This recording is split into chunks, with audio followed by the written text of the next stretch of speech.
ये अहम वहम और ईसा द्वेष, ये चार बातें ऐसी हैं कि हर आदमी अहम है कि मैं ही सिकंदर हूँ और कोई नहीं है। तो ये जो गलत फहमी लोगों को है, मेरे पास हल्दी की गांठ नहीं है, मैं अपने आप को सबसे बड़ा पंसारी समझ बैठा हूँ। तो ये सोच गलत है उन लोगों की, तमाम पार्टियों के, जो मैनिस्टिक पार्टियों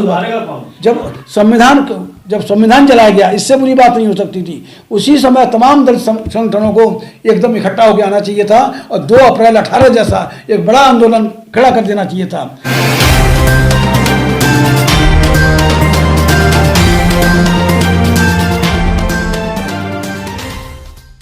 आज के समय में संविधान को बचाने की बात बहुत कर रहे हैं लोग, बाग अम्बेडकर का नाम भी ले रहे हैं, चाहे वो विपक्षी हो चाहे विपक्षी हो। अम्बेडकर का नाम लेने के बाद भी कई सारी पार्टियां बन चुकी हैं। क्या आपको लगता है कि अम्बेडकर साहब का जो सपना था एक मंच पे आने का, सत्ता हासिल करने का, वो कभी पूरा हो पाएगा? देखिए सर, मैं आपको बताऊं कि जो आज तमाम लोग, तमाम पार्टियां, तमाम नेता संविधान बचाओ कर रहे हैं जी। 1998 में और 1999 में 2 इलेक्शन हुए। पहले 13 दिन की सरकार थी वाजपेयी की, उसके बाद में पूरी सरकार आई। जब इलेक्शन आते हैं तो मैं इन पार्टियों के जो वो होते हैं मैनिफेस्टो मंगा के पढ़ता हूँ। और बीजेपी के मैनिफेस्टो में लिखा था, if voted to power we shall comprehensively review the constitution of India. अगर हम सत्ता में आए, बीजेपी का मैनिफेस्टो कहता है कि अगर हम सत्ता में आए तो संविधान की सघन समीक्षा करेंगे। पहली सरकार गिर गई, दूसरी सरकार आ गई और सरकार के बनते ही वाजपेयी ने संविधान समीक्षा की कमेटी तैयार कर दी। भाई मैं क्या करता, मैं तो बहुत छोटा आदमी था। तब फिर हमने संविधान बचाओ, आरक्षण बचाओ, समाज बचाओ, देश बचाओ के नारे से लेके हम 8 राज्यों में एक कारवां निकाला। 20-25 गाड़ियों का काफिला था, एक मेन रथ था। और ये बताने के लिए कि संविधान समीक्षा नहीं, ये संविधान को ख़त्म करने की कवायद है वाजपेयी की, इसलिए संविधान समीक्षा नहीं होनी चाहिए। जब हम पहला हफ्ता हम दिल्ली में घूमे, दिल्ली में हमने हंगामा किया तो राष्ट्रपति क्या नारायणन बोले कि संविधान में कमी नहीं है, संविधान को लागू करने वालों की उनके दिमाग की कमी है, उनकी मानसिकता में कमी है।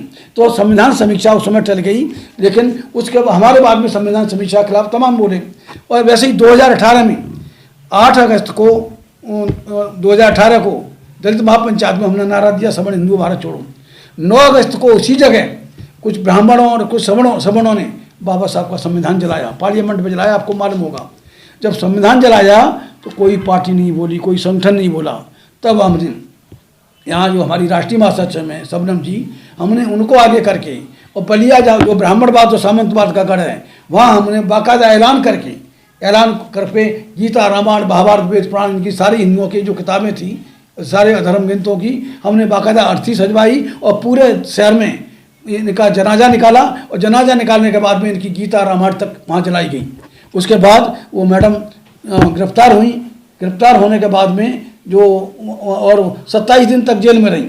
ये सब कुछ हुआ, किसी ने क्यों नहीं सपोर्ट किया हमें? उस महिला को सपोर्ट होना चाहिए था। बात वही घूम फिर के आती है, अम्बेडकर साहब का नाम सब लेते हैं, संविधान को बचाने की बात सब करते हैं, परंतु जब वोट देने की बारी आती है तब भी लोग बाग आपस में बटे रहते हैं। क्यों एकजुट नहीं होते? और क्या समाज को ये मैसेज नहीं दिया जाना चाहिए कि जब तक एकजुट नहीं होंगे तब तक आप इसी तरीके से पिटते रहेंगे? देखिए, हम तो ऐसे लोगों के बारे में हम तो आगाह करते रहे। ये अहम वहम और ईसा द्वेष, ये 4 बातें ऐसी हैं कि हर आदमी अहम है कि मैं ही सिकंदर हूँ और कोई नहीं है। तो ये जो गलत फहमी लोगों को है, मेरे पास हल्दी की गांठ नहीं है, मैं अपने आप को सबसे बड़ा पंसारी समझ बैठा हूँ। तो ये सोच गलत है उन लोगों की, तमाम पार्टियों के, जो मैनिस्टिक पार्टियों। जब संविधान जलाया गया, इससे बुरी बात नहीं हो सकती थी। उसी समय तमाम दलित संगठनों को एकदम इकट्ठा होकर आना चाहिए था और 2 अप्रैल 18 जैसा एक बड़ा आंदोलन खड़ा कर देना चाहिए था। लेकिन उस महिला को भी सपोर्ट नहीं किया किसी ने आज तक, जिसने जो संविधान के जलाने के उसके खिलाफत में उसने गीता रामायण जलाई। पहली बार गीता रामायण जलाई को किसी महिला ने, और कोर्ट में खड़े होकर उसने कहा कि जी अभी तो गीता रामायण जलाई है, मैं इसको गीता रामायण को घर घर जलवाऊंगी। तब वो जज भी खुश हो गए कि हाँ भाई ये बातें इन किताबों में साफ कहा उन्होंने कि इन किताबों में गाली लिखी है, नारी जगत के लिए गाली लिखी है। तमाम गीता में, रामायण में, महाभारत में, सारी किताबों में ये गंदी किताबें, इनको जलाया जाना ही ठीक है। उस समय समाज इकट्ठा हो जाना चाहिए था। क्यों इकट्ठा नहीं हुआ? आप उनसे जाके पूछिए। बात वही आती है घूम करके कि इतने सारे संगठन हैं, इतनी सारी पार्टियां, और सब लोग जानते हैं कि अगर संविधान खत्म हुआ तो 2024 के बाद में वो किसी लायक नहीं बचेंगे, यहाँ तक कि चुनाव भी खत्म कर दिए जाएंगे और कोई जितने भी हक और अधिकार है वो खत्म कर दिए जाएंगे। फिर भी सब लोग अपने अहम में क्यों जी रहे हैं? नहीं तो अहम बहम और ईसा द्वेष, ये चार बातें ऐसी हैं कि हर आदमी अहम है कि मैं ही सिकंदर हूँ और कोई नहीं है। तो ये जो गलत फहमी लोगों को है, मेरे पास हल्दी की गांठ नहीं है, मैं अपने आप को सबसे बड़ा पंसारी समझ बैठा हूँ, तो ये सोच गलत है उन लोगों की, तमाम पार्टियों के। जो मैन स्ट्रीम पार्टियों की बात कर रहा हूँ, इसको सुधारने के लिए नॉन पॉलिटिकल प्लेटफॉर्म से इन सारे नेताओं को दावत दी जाए और उनसे कहा जाए कि या तो 2024 लास्ट है, इससे पहले या तो आप एक मंच पे आ जाओ, नहीं तो हम तुम्हें एक वोट नहीं पड़ने देंगे, तुम्हारी सारी एकड़ी निकाल देंगे। सवाल ये है कि क्या आप मायावती के साथ जाना चाहेंगे अपनी पार्टी को साथ? नहीं, अगर मायावती तैयार हैं तो मायावती, मेषराम, चंद्रशेखर, हम लोग तो तमाम तैयार हैं। हम तो मायावती के पीछे भी खड़े हो जाएंगे, सिर्फ मोदी को रोकने के लिए, RSS को रोकने के लिए, भाजपा को रोकने के लिए हम किसी भी शैतान से भी समझौता कर सकते हैं, लेकिन वो हमारे बहुजन का होना चाहिए। अभी इस समय इंडिया और एनडीए को अलग रख करके मायावती जी जो है, जो सक्षम लोग हैं उन पार्टियों से, जैसे अभी एमपी के अंदर गोंडवाना पार्टी से गठबंधन किया, इधर पंजाब में अकाली से गठबंधन किया, तो कहा लगता है कि आपको इस तरीके की जरूरत है? नहीं, ऐसे गठबंधनों से कोई नहीं होता। जब तक मैं कह रहा हूँ ओवैसी साहब और मायावती ये इकट्ठे हो जाए, हमारे जैसे तो पीछे वैसे ही खड़े हो जाएंगे। सवाल हार जीत का नहीं है, सवाल नहीं, ये होना चाहिए इनको। मैंने तो लेटर लिखा ना, 16 पार्टियों के अध्यक्षों को लेटर लिखा कि भाई अब उनको तो आप आ जाओ, इकट्ठे हो जाओ, थर्ड फ्रंट है भारत बनाया है, उसके माध्यम से हम बीजेपी को रोक सकते हैं। हम जब 90% वोट हैं, अगर 50% भी हम इकट्ठे हो जाएं, 50% भी वोट, समाज तैयार है, लोग तैयार हैं बीजेपी के खिलाफ वोट करने के लिए, लेकिन आप इकट्ठे तो हों। 2024 के इलेक्शन को हर कोई आखिरी इलेक्शन बता रहा है, उसके बावजूद भी अब तक कोई भी मैसेज जो बड़े नेता हैं जी, ना तो वो समझने को तैयार है और ना ही वो अपनी जनता को समझाने के लिए। देखिए कौन किस, इससे साफ जाहिर है कहीं ना कहीं उनके तार संघ से जुड़े हुए हैं।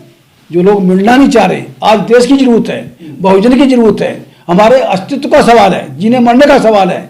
ऐसे स्थिति में अगर कोई नेता, हमारे नेता अगर हरामखोरी करते हैं तो वो तो बिल्कुल बहुजन समाज द्वारा नकारे जाने चाहिए। ऐसे लोग या तो एक फ्रंट पे आओ, नहीं तो हम एक वोट नहीं पड़ने देंगे। समाज के लोग निकल के आए, सामाजिक संगठनों के लोग निकल के आए, निश्चित तौर पर इनको औकात समझ में आ जाएगी।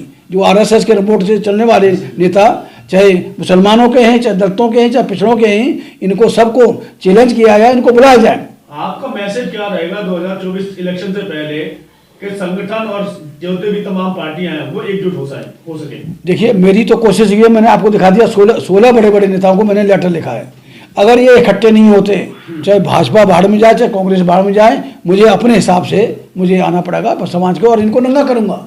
जो लेटर मैंने इनको भेजे हैं, लेटर दिखा के इनको नंगा करूंगा कि आज जरूरत थी वक्त की, मैं तो इनके पीछे खड़ा होने के लिए तैयार था, इनके बराबर चलने के लिए तैयार था, लेकिन ये सिर्फ जो ED है, CBI है, तमाम ये चोर हैं, बेईमान हैं, ये बेईमान इकट्ठे नहीं हुए, इसलिए इनको नकार कर निश्चित तौर से अम्बेडकर समाज पार्टी को हम लोग वोट मांगेंगे।